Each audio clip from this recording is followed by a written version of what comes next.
Okay, so I'm gonna do follow up to my how-to guide 1 for Legacy Black-Eyed Reanimator. There are a few cards that I realized that I missed, and also wanted to go into a little bit more of like when and why do you sneak and show out of the sideboard. So the cards that I missed, I've been talking with my buddy who's gonna be running this, and so he's always usually pretty adamant about fetching out a dual land, which is usually a pretty good idea, but he also needs to be aware, if he doesn't have any follow-up lands, he needs to be aware of Wasteland. And Wasteland destroys a non-basic land, which is what dual lands are. So there are really good times to fetch up a swamp, and he just, you just need to make sure you have a backup mana source, and not always just the Lotus Petal or the Simian Spirit Guide. You want to have another land base as well. So there are times, unless you absolutely need the red mana for the main board, because you have a Faithless Looting, then you can always fetch up a swamp. Out of the sideboard, you need to have, your fetches are saved for the green and the white source, so your scrub land and your bayou, and that's because you're going to immediately cast the card out of your hand. So you can leave the fetch land sit there, and then as they do something, you can fetch out your dual land, cast your spell. If it's Wear Tear specifically, you can cast it on, like, is an instant, so you can cast it on their turn. For Reverent Silence, as soon as you're going to cast that card, you need to fetch up your bayou. I wouldn't let it sit out there for a turn and then cast your Reverent Silence next turn, because you can just lose it, and then you can't cast Reverent Silence at all.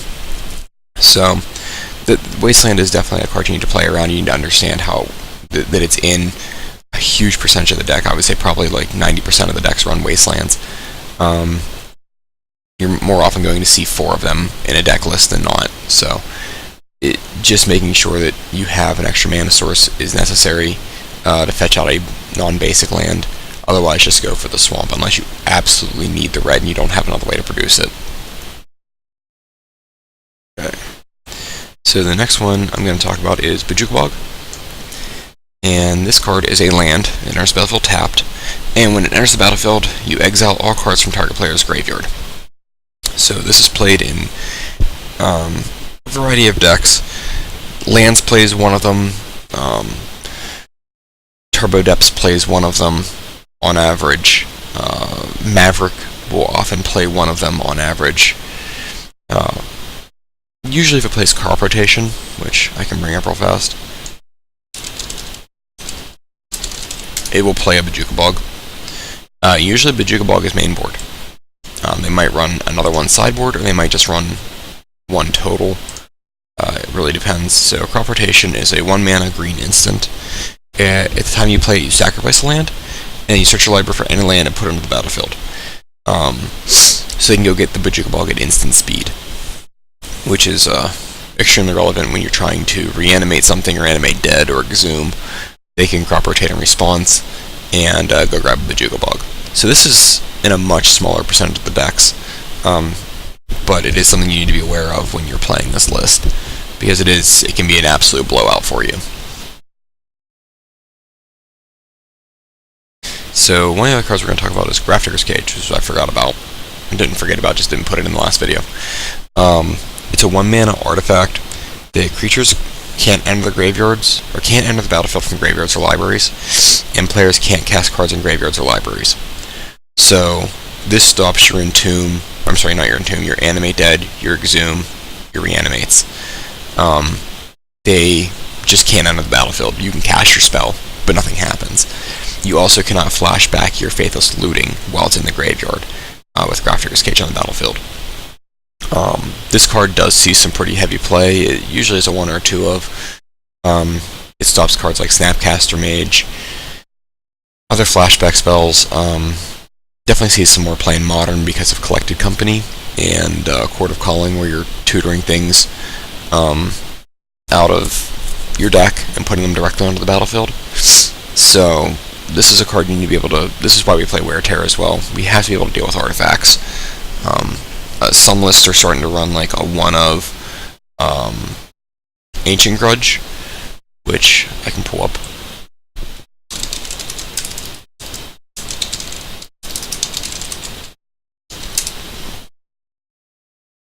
and because it pairs with the Bayou, so you're not essentially losing anything.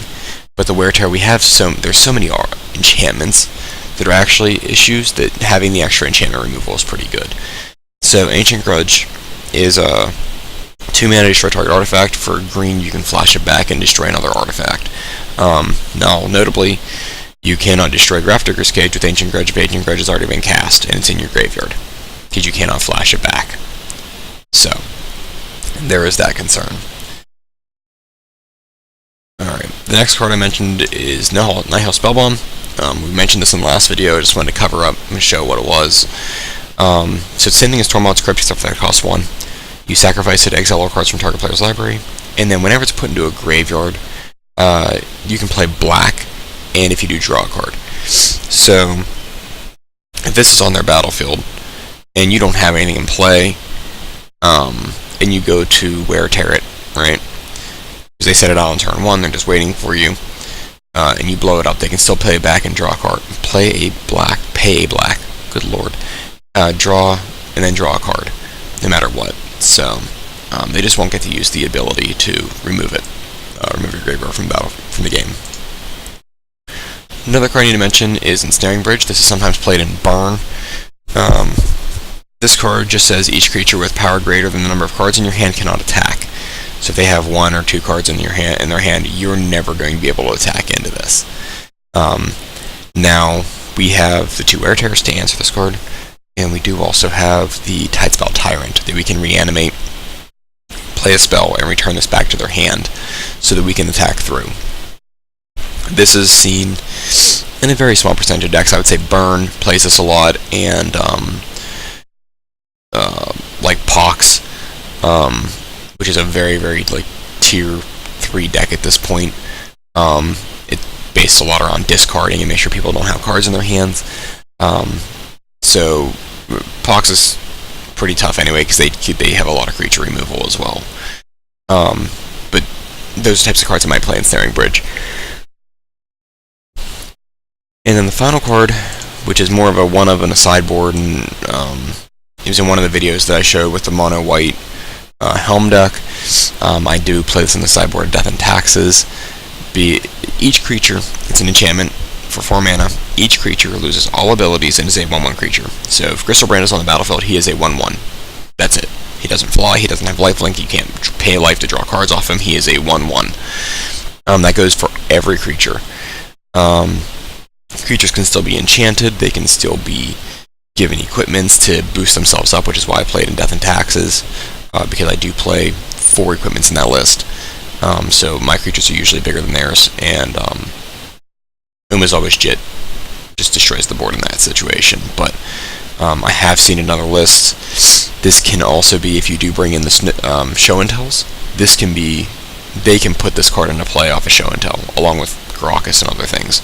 So, if you're playing against mono white, Show and Tell might not be your best source to go. You just want to think about it a little bit. This is usually, I said, only a one-of. It's not, they don't have 4 of them. It's going to be, they're going to have less of them in their sideboard to have as an option, but it is something you need to think about. Okay. So, we are going to talk about Sneak Attack and Show and Tell, which I've covered before. So, these cards dodge Graveyard Hate. So, every sideboard game, games 2, games 3, no matter what you do, you're going to be bringing in some number of Wear Tear, some number of Reverent Silence. If you think they're going to be packing a ton of Graveyard Hate, you can, bring in some number of these, but then you can also bring in the Show and Tells and Sneak Attacks. If you're playing against mono white, like Death and Taxes, Show and Tell and Sneak Attack is a little bit riskier because they have the Containment Priest. Containment Priest is really bad with your entire deck. Like, you just have to bring in removal for it.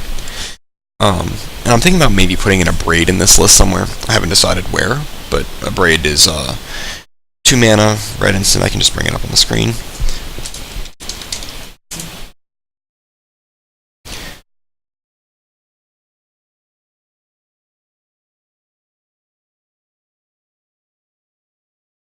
So a Braid is a 2 mana red instant, 1 red and a colorless, or generic, I guess, technically.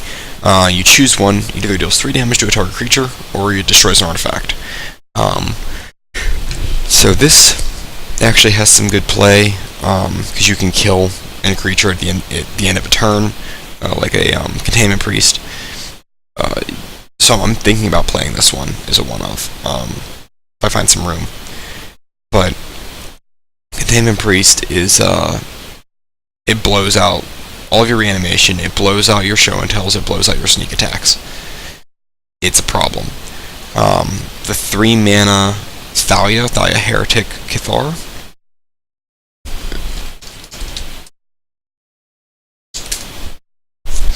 I'll bring her up real fast. This is all looking at Death and Tax. Death and Tax is just a really bad matchup for us. They have a lot of answers. So, it's a 3 mana 3/2 first strike. Creatures and non-basic lands your opponents control enter the battlefield tapped.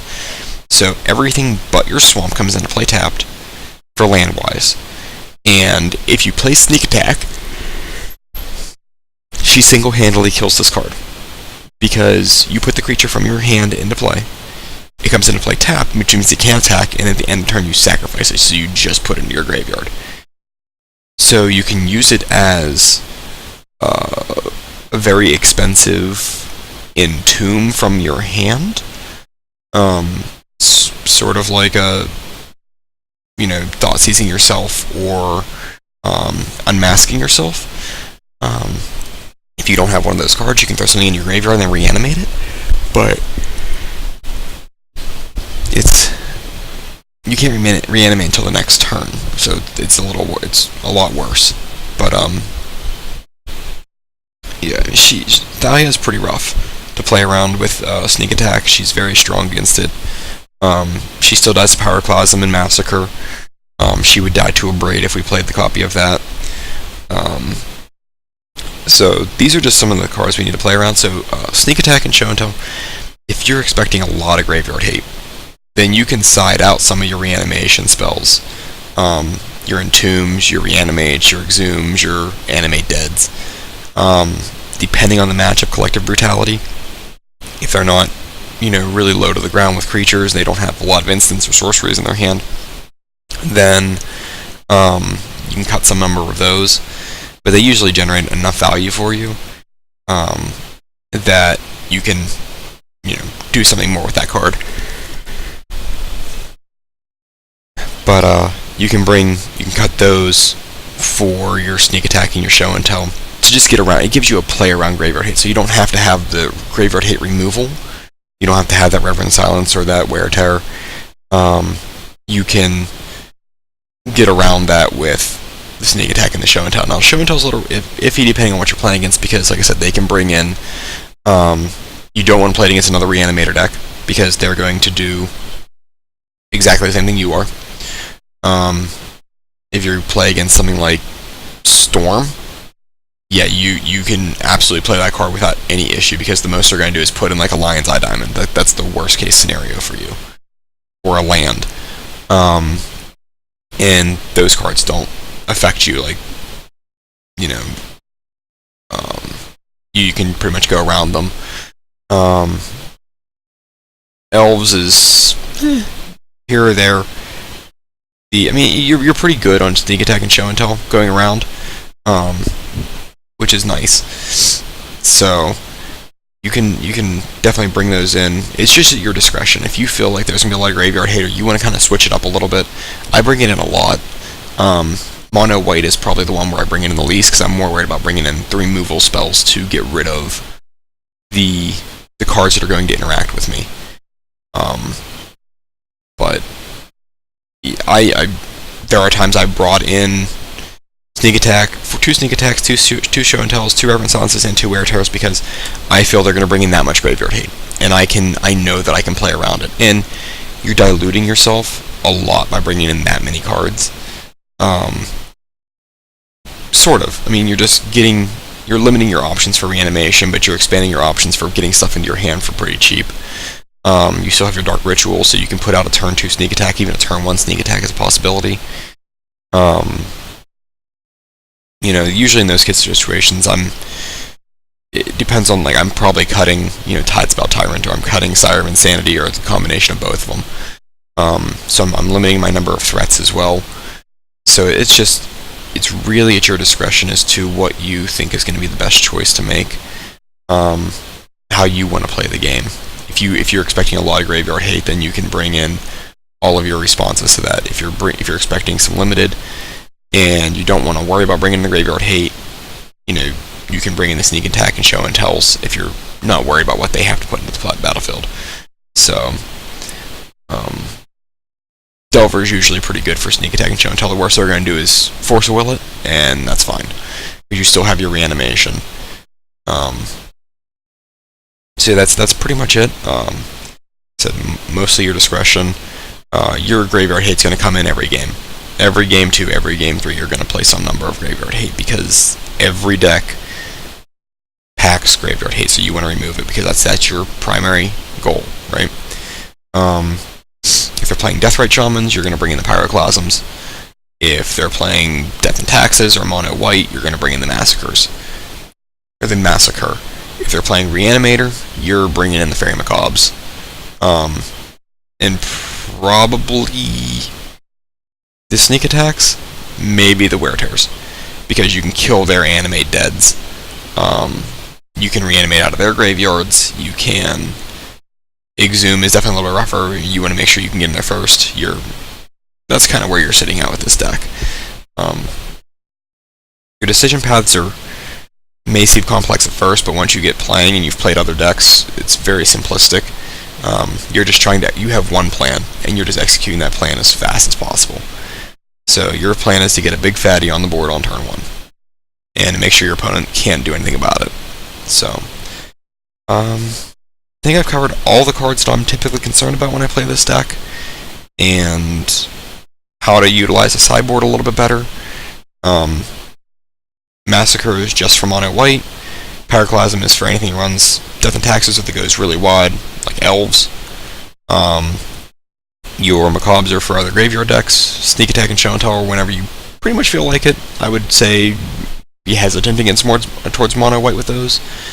Reverend Silence and Wear Tear are going to come in every game, some number of either one of them. If you're expecting, a lot of artifacts, you bring in the Wear Tears you'll bring in more Wear Tears than Reverend Silences. If you're expecting a lot of enchantments, you can bring in more Reverend Silence over the Wear Tears. Expecting a lot of both, you bring in all 4. The Volcanic Island comes in if you're bringing in Sneak Attack and Show and Tell. The Underground Sea is going away for a Pithing Needle. The Pithing Needle comes in if you know they're playing Deathrite Shaman or Caracas. You can name Wasteland with it, so they can't Wasteland your lands. Against, like, Turbo Depths, you're looking at Thespian Stage or Vampire Hex Mage. As options for you to remove, or to stop. Liliana the Veil is an option, because she'll get rid of your single creature you have on the battlefield. Jace Divine Sculptor is never a bad name. So these are just kind of, if they're playing things like Nihil Spellbomb or Tormod's Crypt, something that requires an activation to get rid of your graveyard, then you Pithing Needle that. But yeah, that's pretty much about it. If you have any more questions, leave a comment. And otherwise, I think that's all I have for you. Thanks.